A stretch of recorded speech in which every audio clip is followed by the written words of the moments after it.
Obrigado.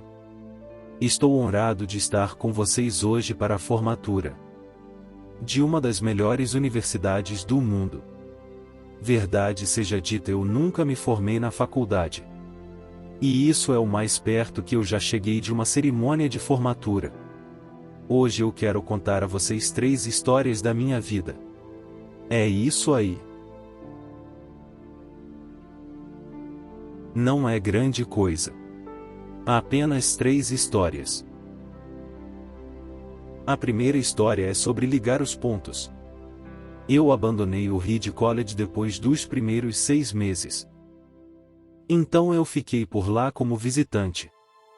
Por mais uns 18 meses antes de eu realmente sair.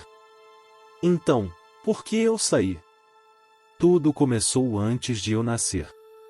Minha mãe biológica era uma jovem estudante, solteira. Ela decidiu me dar para adoção. Ela queria muito que eu fosse adotado por pessoas formadas. Então tudo estava armado para que eu fosse adotado por um advogado e sua esposa quando eu nascesse. Exceto pelo fato de que quando eu apareci, eles decidiram, no último minuto, que queriam uma menina. Então meus pais, que estavam em uma lista de espera, receberam um telefonema no meio da noite perguntando: "Nós temos um bebê menino que não esperávamos, vocês o que querem?" Eles disseram: "É claro." Minha mãe biológica descobriu, mais tarde, que minha mãe nunca tinha se formado na faculdade. E que meu pai nunca tinha completado o ensino médio. Ela se recusou a assinar os papéis da adoção. Ela só aceitou meses mais tarde, quando meus pais prometeram que eu iria para a faculdade. Isto foi o início da minha vida. E 17 anos depois eu fui para a faculdade. Mais inocentemente eu escolhi uma faculdade que era quase tão cara como Stanford. E todas as economias dos meus pais estavam sendo gastas na minha educação superior. Depois de 6 meses, eu não podia ver valor naquilo. Eu não tinha ideia do que eu queria fazer na minha vida. E nenhuma ideia de como a faculdade iria me ajudar a descobrir isso. E lá estava eu, gastando todo o dinheiro que meus pais tinham juntado por toda a sua vida. Decidi largar a faculdade e acreditar que tudo ficaria ok. Foi muito assustador naquela época. Mas olhando para trás, foi uma das melhores decisões que eu já fiz. No minuto em que larguei, eu pude parar de assistir às matérias obrigatórias que não me interessavam. E comecei a frequentar aquelas que pareciam interessantes. Não foi tudo assim romântico. Eu não tinha um quarto no dormitório. Por isso eu dormia no chão do quarto de amigos. Eu retornava garrafas de Coca-Cola por 5 centavos cada para comprar comida. Andava 11 quilômetros para atravessar a cidade todo domingo à noite para ter uma boa refeição por semana no templo Hare Krishna. Eu adorava. E muito do que encontrei seguindo minha curiosidade e intuição se mostrou de valor incalculável mais tarde. Deixe-me dar um exemplo: o Reed College naquele tempo oferecia talvez a melhor formação de caligrafia do país. Em todo o campus, cada pôster e cada etiqueta de gaveta foi maravilhosamente caligrafado à mão. Como eu tinha largado o curso e não tinha que assistir às aulas normais, eu decidi tomar as aulas de caligrafia para aprender a fazer isso. Aprendi sobre fontes com serifa e sem serifa, sobre variar a quantidade de espaço entre diferentes combinações de letras, sobre o que torna uma bela tipografia. Era lindo, histórico, artisticamente sutil de uma maneira que a ciência não pode capturar. E eu achei isso fascinante. Nada disso tinha sequer um lampejo de aplicação prática na minha vida. Mas 10 anos depois, quando estávamos projetando o primeiro computador Macintosh, tudo voltou para mim. E nos colocamos tudo no Mac. Foi o primeiro computador com tipografia bonita. Se eu nunca tivesse caído naquele curso na faculdade, o Mac nunca teria tido múltiplos tipos de letras ou fontes proporcionalmente espaçadas. E como o Windows simplesmente copiou o Mac, é bem provável que nenhum computador as tivesse. Se eu nunca tivesse deixado a faculdade, eu nunca teria caído naquela aula de caligrafia. E os computadores poderiam não ter a maravilhosa tipografia que têm. É claro que era impossível conectar os pontos olhando para frente quando eu estava na faculdade. Mas aquilo ficou muito, muito claro olhando para trás 10 anos depois. Mais uma vez, você não pode conectar os pontos olhando adiante. Você só pode conectá-los olhando para trás. Então você tem que confiar que os pontos de alguma forma se ligarão no seu futuro. Você tem que confiar em alguma coisa, sua força de vontade, destino, vida, karma. O que for. Acreditar que os pontos vão se conectar no caminho vai lhe dar a confiança para seguir seu coração, mesmo quando ele te levar fora do caminho padrão, e isso vai fazer toda a diferença. Minha segunda história é sobre amor e perda. Eu tive sorte que eu encontrei o que amava fazer cedo em minha vida. O Oz e eu começamos a Apple na garagem dos meus pais quando eu tinha 20 anos, trabalhamos duro, e em 10 anos a Apple cresceu de apenas nós dois. Em uma garagem a uma companhia de 2 bilhões de dólares com mais de 4 mil empregados. Tínhamos acabado de lançar nossa maior criação, o Macintosh. Um ano antes, eu tinha acabado de fazer 30 anos. E então eu fui demitido.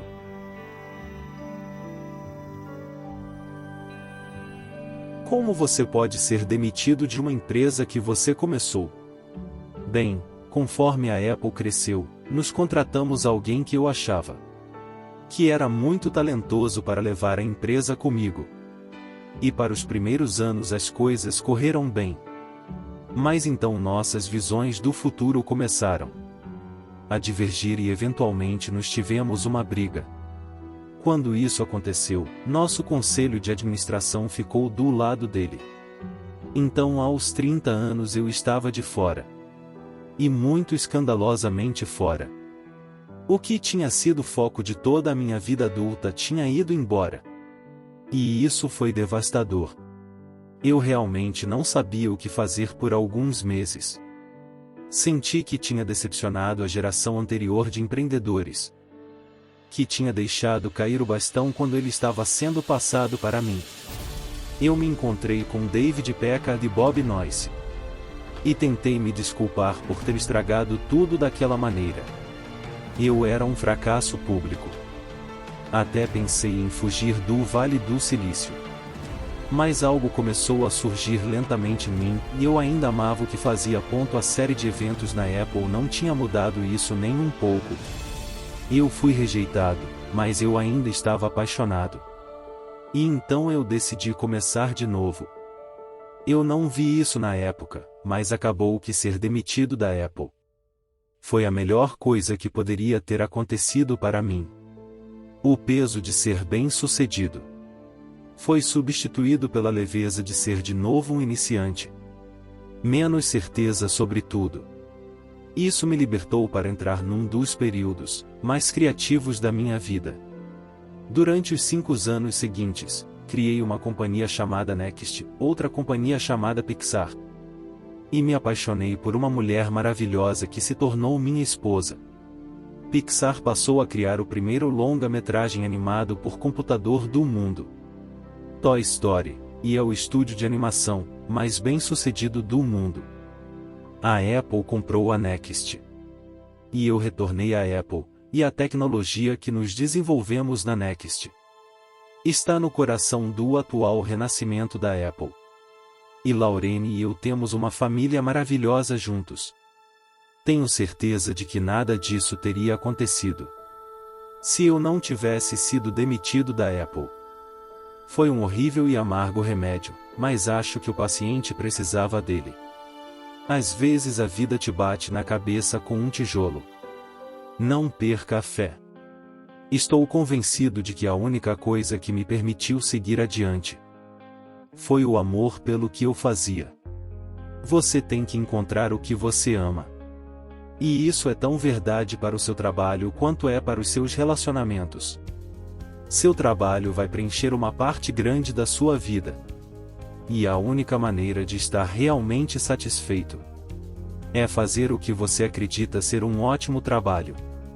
E a única maneira de fazer um ótimo trabalho é amar o que você faz. Se você ainda não encontrou o que é, continue procurando. Não se acomode. Como em todos os assuntos do coração, você saberá quando encontrar. E, como qualquer grande relacionamento, só fica melhor e melhor à medida que os anos passam. Então continue procurando. Não se acomode.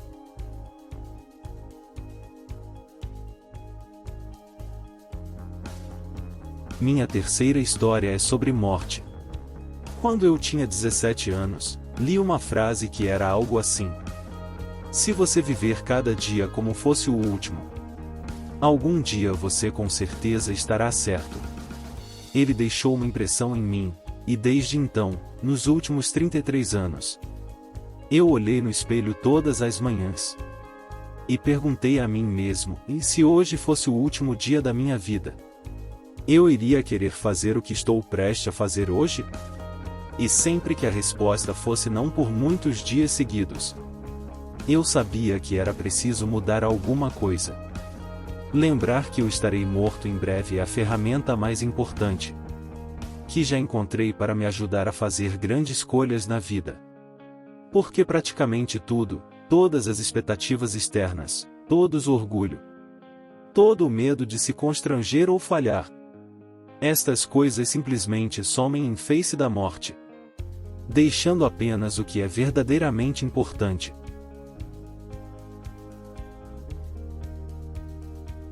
Lembrar que você vai morrer é a melhor maneira que eu conheço para evitar a armadilha de pensar que você tem algo a perder. Você já está nu. Não há razão para não seguir seu coração.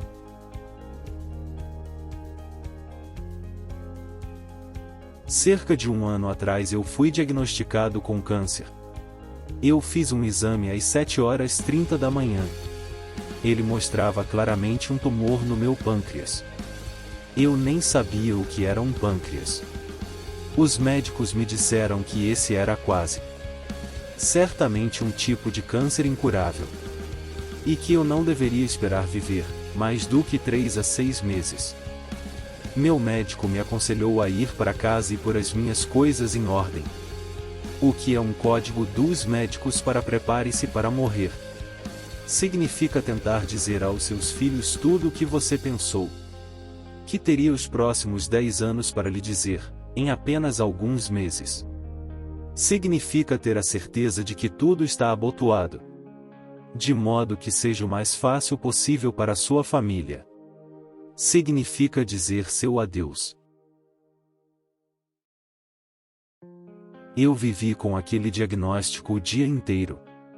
Mais tarde naquela noite eu fiz uma biópsia, onde eles enfiaram um endoscópio pela minha garganta abaixo, através do meu estômago e dentro dos meus intestinos. Colocaram uma agulha no meu pâncreas e tiraram algumas células do tumor. Eu estava sedado, mas minha mulher, que estava lá, me disse que quando eles viram as células em um microscópio, os médicos começaram a chorar porque acabou por ser uma forma muito rara de câncer pancreático que podia ser curada com cirurgia. Eu fiz a cirurgia e, felizmente, eu estou bem agora. Este foi o mais perto que eu estive de encarar a morte. E eu espero que seja o mais perto que eu chegue por mais algumas décadas. Tendo passado por isso, agora eu posso dizer a vocês, com um pouco de mais certeza do que quando a morte era um conceito útil, mas puramente intelectual. Ninguém quer morrer. Mesmo as pessoas que querem ir para o céu não querem morrer para chegar lá.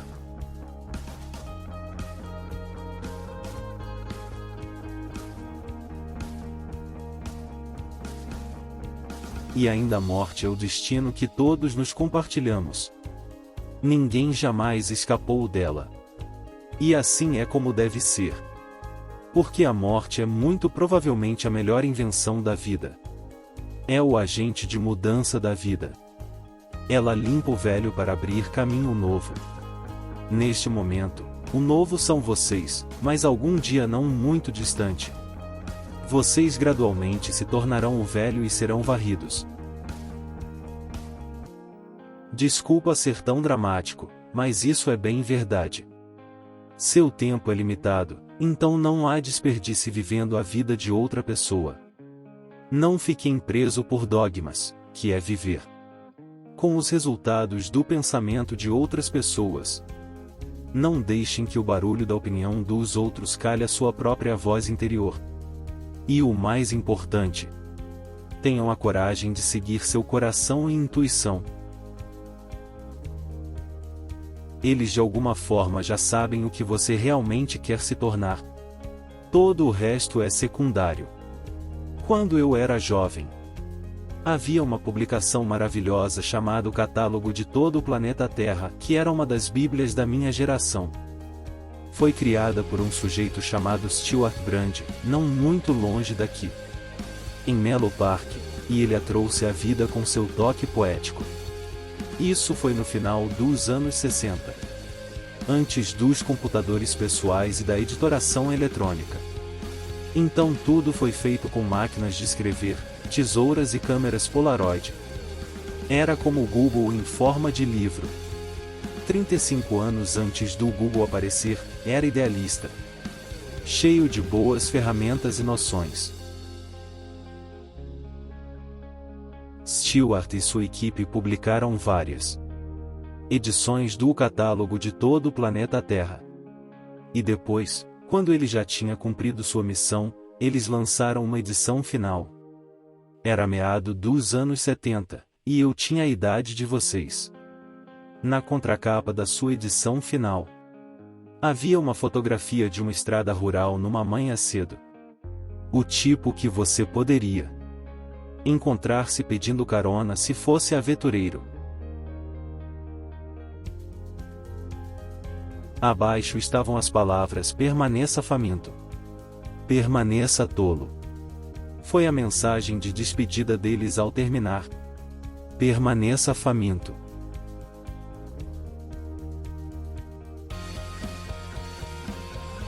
Permaneça tolos. E eu sempre desejei isso para mim mesmo. E agora, quando vocês se formam para começar de novo, eu desejo isso para vocês. Permaneçam famintos. Permaneçam tolos. Obrigado a todos, muito obrigado.